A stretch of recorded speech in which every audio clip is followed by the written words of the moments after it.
Hey friends, if you encounter this issue where you get the error your connection is not private for Google Chrome, then please watch this video. I will guide you through the resolution.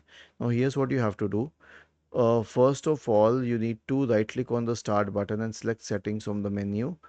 Go to the time and language tab on the list on the left hand side, select date and time. Turn all of these three switches on and then click on sync now. Wait till you get a tick mark here. Then once this is done, you can search for Chrome in the Windows search bar and then open Google Chrome. Now click on these three dots at the top right corner and then select history and then select history once again. Okay.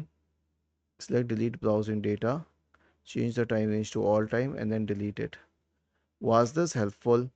If yes, then please subscribe to the channel. If not, then let us know in the comment section of the video on how we could help you further. Thank you for watching this video and have a nice day.